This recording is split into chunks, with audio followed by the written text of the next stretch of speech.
जिसके कान हों वो सुन ले, जिसकी आंखें हों वो देख ले। We are very thankful to those who are sowing in our ministry. May God bless you and the Lord return you manifold back. You also can bless us by PayPal link and some UPI IDs. Check the description box. मैं एक बहुत ही रोचक इंसान के साथ हूँ। उसके पूर्वज मोहम्मद के खुद बहुत अच्छे दोस्त थे और वो ही पहला खलीफा भी था पूरे मुसलमानी दुनिया का। क्या मैं सही कह रहा हूँ नासिर सिद्दीकी? जी हाँ, ये बिल्कुल सच है। तो ये तो आपके पास आपकी जीनियोलॉजी है। जी हाँ, ये जो नाम है सिद्दीक, ये अबू बकर सिद्दीक के नाम से है, जो कि मुसलमानों की दुनिया के पहले खलीफा थे। तो क्या ऐसा होता है कि मुसलमान आपके नाम से पहचान जाते हैं? बिल्कुल बिल्कुल, मिडिल ईस्ट में तो नासिर सिद्दीकी सुनते ही वो तुरंत समझ जाते हैं कि यह सिद्दीक के खानदान से है। जब इनके खानदान की बात हो रही है तो बता दूं कि इनका खानदान बहुत ही अमीर खानदान था और ये भी कोई कम नहीं थे। 35 की उम्र में ही ये करोड़पति थे और इनके पास सारी लेटेस्ट गाड़ियां थी और बंगले थे और वो सब था जो हॉलीवुड बताता है कि जिससे आप खुश होंगे। लेकिन आपको पता है क्या? इन्हें एक बड़ी खतरनाक बीमारी हो गई। जरा इसके बारे में बताइए। मेरी हालत ख़राब हो गई थी और ऐसे शुरू हुआ कि मेरे गर्दन के किनारे कुछ फफोले जैसा पड़ना शुरू हुए और सुबह तक वो आधा आधा इंच करके मेरे पूरी आधे शरीर में होने लग अब गए। ऐसा तो आपके साथ बिल्कुल नहीं होना चाहिए क्योंकि आप तो 18-18 घंटे काम करने वालों में से थे, है कि नहीं? तो आपका इम्यून सिस्टम तो बहुत बढ़िया होगा। वो कैसे बंद हो गया? ऐसे जीरो कैसे हो गया? वो मुझे जल्दी जल्दी हॉस्पिटल उठाकर ले गए। उस रात मैं 2 बार बेहोश हो गया था। जल्दी जल्दी हॉस्पिटल ले गए, टोरंटो जनरल हॉस्पिटल में, कनाडा में है वो। और इमरजेंसी में उन्होंने ये डायग्नोस किया कि ये अब तक के सबसे ख़राब केसेस में शिंगल्स का सबसे ख़राब केस है। 1 मिनट रुकिए, शिंगल्स यानी दांत तो मुझे भी हुआ है, लेकिन ये कोई ऐसा नहीं था कि जिससे मर जाऊं मैं।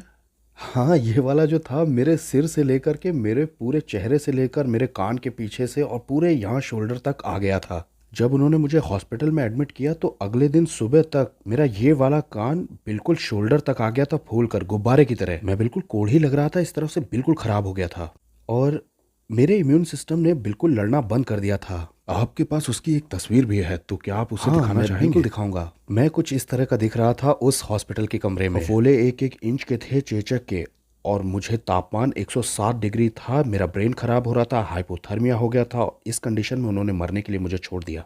अच्छा, जब डॉक्टर आए थे हॉस्पिटल में और उन्हें लगा कि आप शायद सुन नहीं रहे होंगे या सो रहे हैं, आपने क्या सुना था अपने बेड के पास उन्हें बात करते हुए? उन्होंने मेरा परीक्षण करके ये कहा कि अगर ये इसकी पूरी बॉडी में फैल रहा है और इम्यून सिस्टम बंद हो गया है और हम इसे हाइपोथर्मिया में पड़ने से नहीं रोक पा रहे हैं, क्योंकि इससे इसका दिमाग पूरी तरह से पक जाएगा, उबल जाएगा, इसलिए शायद ये सुबह तक ना बचे। सच तो ये है कि बाद में उन्होंने निदा को बाहर ला करके उसे ये एक्सप्लेन किया कि अगर मैं बच भी गया। ये वो थी जो आपके साथ काम करती थी ना? हाँ जी, बिल्कुल। उन्होंने कहा कि मैं अंधा और बहरा रहूँगा और मेरे चेहरे का ये वाला हिस्सा बिल्कुल ख़राब रहेगा, ब्रेन डेड, और मैं वेजिटेबल ही बना रहूँगा अगर मैं बच गया। लेकिन ऐसा भी हो सकता है कि मैं सुबह तक ना बचूँ। अब जब आपने ये खराब रिपोर्ट सुनी और आप मुसलमान हैं, जी हाँ। तो मुझे ये बताइए, क्या एक मुसलमान सोचता है जब वो मरने वाला हो तो? हाँ, देखिए, अल्लाह कोई हीलर नहीं है, मोहम्मद भी कोई चंगा करने वाले नहीं हैं। तो हम अल्लाह की तरफ नहीं मुड़ते हैं कि हमें चंगा किया जाए। हमें लगने लगता है कि हम मर जाएंगे, और मैं तो बहुत डरता था मरने से। मैं तो बुरी तरह से घबराता था मरने से। क्यों? मुझे ये पता ही नहीं था कि दूसरी ओर क्या है, और मैं उसी से डरा हुआ था। तो मेरा भरोसा जिन पर था वो लोग, वो डॉक्टर ही थे, लेकिन उन्होंने तो उम्मीद ही छोड़ दी। आप कर ही क्या सकते हैं ऐसे समय में, जब आप जिन पर उम्मीद लगाए बैठे हैं वो उम्मीद छोड़ दें और मरने के लिए छोड़ दें आपको। मैं डर में रोने लग गया। मैंने कहा, खुदा अगर तू सचमुच में है तो मुझे मरने मत दे। और मैं ये बोल के रोया, मोहम्मद नहीं आए, अल्लाह नहीं आए। उस रात उस कमरे के अंदर एक आकृति आई बेड के किनारे पर, और ये जो शख्स था, अच्छा, मुझे ये 1 मिनट बताइए कि क्या आपने पूरी जिंदगी में ऐसी सुपरनैचुरल चीज कोई एक्सपीरियंस की है कभी? जी नहीं, कभी नहीं। मतलब ये आपका पहली बार हाँ। था? अच्छा, ये जो आकृति थी फिर क्या हुआ? क्या आप डरे? क्या हुआ? नहीं, बिल्कुल नहीं, मैं डरा तो बिल्कुल भी नहीं था। रात के बीचों बीच बेड के किनारे पर एक शख्स दिखाई दिया और उसकी आउटलाइन थी वो, और उस शख्स के अंदर से बहुत तेज रोशनी निकल रही थी। मैं आपको बिल्कुल नहीं बता पाऊंगा कि चेहरा कैसा था, बस यही बता सकता हूँ कि एक आउटलाइन थी एक शख्स की, बहुत तेज चमकती हुई। और मुझे ये पता था कि ये यीशु हैं। लोग कहते हैं तुम तो मुसलमान हो और मुस्लिम्स यीशु को नहीं जानते हैं। अरे बिल्कुल जानते हैं। अगर आप कुरान पढ़ेंगे उसमें यीशु कई बार हैं एक अच्छा इंसान, एक नबी, एक हीलर के रूप में। उनका पैदा होना दिया है, मेनली चंगा किया उन्होंने, ये दिया है। लेकिन मैं जहां तक इस्लाम के बारे में समझता हूँ कि वो कहते हैं कि खुदा का बेटा हाँ नहीं बिल्कुल है। सही कह रहे हैं यही आप। बात उन्होंने मस्जिद के ऊपर लिखी है यरूशलेम में। हाँ उनके बेटा नहीं है ऐसा लिखा है। अब ये जो प्रकट हुआ शख्स था, इसने दो बातें कही। मैं क्रिश्चियंस का खुदा हूँ और मैं अब्राहम, इसहाक और याकूब का खुदा हूँ।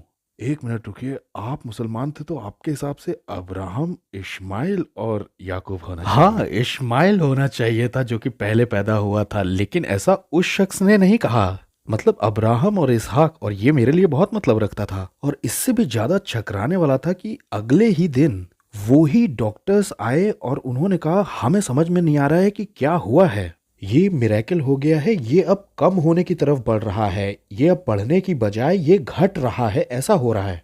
जब उन्होंने ये कहा तो आपको लगा कैसा उस वक्त? मैंने कहा कि देखो मुझे पता नहीं मैं क्या कहूँ, लेकिन एक आदमी आया अरे था। आपने उन्हें बता दिया? वो मेंटल हाँ वार्ड मैंने में भेज बताया देते आपको। मैंने कहा वो यीशु थे और उन्होंने मुझे चंगा कर दिया।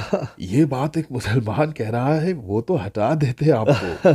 हाँ उन्होंने मेरा यकीन नहीं किया और मेरा टेस्ट केस बन गया पूरे टोरंटो सिटी में कि ये आदमी जिंदा कैसे है। यहाँ तक कि वो तो ये भी बोले कि ये इतना कम हो गया है कि अब आप घर जा सकते हैं। मैंने कहा नहीं मैं घर जाना नहीं चाहता, वो छोटा सा कमरा मेरी सिक्योरिटी था, वो मेरी सिक्योरिटी था। आप चाहते थे कि वो आदमी जी वापस आए? हाँ बिल्कुल। उसके अगले दिन उन्होंने मुझे जाने दिया। वैसे प्रॉब्लम ये भी थी कि भले ही वो कम हो रहा था, लेकिन मेरा सिर अभी भी बहुत ही बिगड़ा हुआ दिख रहा था। और जब मैं सड़क पर चल रहा था तो लोग दूसरी ओर हट जा रहे थे और मेरे दिमाग में एक जलता हुआ सवाल था, क्या यीशु सचमुच खुदा का बेटा है? तो जिस दिन मैं घर आया, मतलब जिस दिन मैं हॉस्पिटल से बाहर निकला हूँ, उसके अगले दिन सुबह 6 बजे के करीब मैं उठा और मैंने टीवी चला दिया। मुझे नहीं मालूम मैं क्यों उठा सुबह 6 बजे। उसमें ऐसे ही दो लोग बैठकर बात कर रहे थे कि उसी सवाल पर, क्या यीशु खुदा का बेटा है, स्क्रीन पर लिखा था। क्या ये इत्तेफाक था? नहीं नहीं, मुझे बिल्कुल ऐसा नहीं लगता है। और ये वही सवाल था जो मेरे दिल में चल रहा था और वो इसी पे बात करते जा रहे थे कि कैसे खुदा ने अपने इकलौते बेटे को भेजा इस दुनिया में हमारे गुनाहों के लिए क्रूस पर, क्योंकि वो हमसे मोहब्बत करता है। ये सुन के आपको कैसा लगा? क्योंकि मुसलमान होने पर ये तो बड़ा ही अजीब होगा आपके लिए। मुसलमान होने पर मुझे बचपन से यही बताया गया था कि जन्नत जाने के लिए आपके अच्छे कामों को बुरे कामों से ज्यादा होना पड़ेगा और ये सिर्फ कामों से हो सकता है। सिर्फ एक और दूसरा तरीका इस्लाम में है, वो है जिहाद का।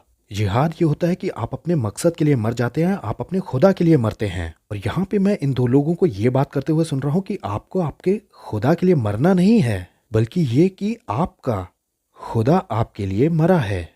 इस तरह की मोहब्बत तो मैंने कभी एक्सपीरियंस नहीं की थी अपनी जिंदगी में। और मैंने कहा क्या ये सच हो सकता है? क्या ये सच हो सकता है कि खुदा बाप खुदा बेटे को इसलिए भेजे कि वो मेरे गुनाहों की कीमत चुका दे, जो कुछ मैंने गलत किया है उसकी? ये सब बातें मेरे लिए बिल्कुल नई थी और ये बहुत ही इंटरेस्टिंग थी। और ये दोनों लोग आपस में यही बात कर रहे थे कि हाँ यीशु है खुदा का बेटा, और ये भी डॉक्यूमेंटेड है वो आए थे इस दुनिया में और वो चंगा किया करते थे, ये भी डॉक्यूमेंटेड है। ये भी डॉक्यूमेंटेड है कि वो क्रूस पर मारे गए थे और पापों के लिए जान दी है सबके लिए। अच्छा ये भी बताइए कि आपकी वो डरावनी बीमारी का क्या हुआ फिर?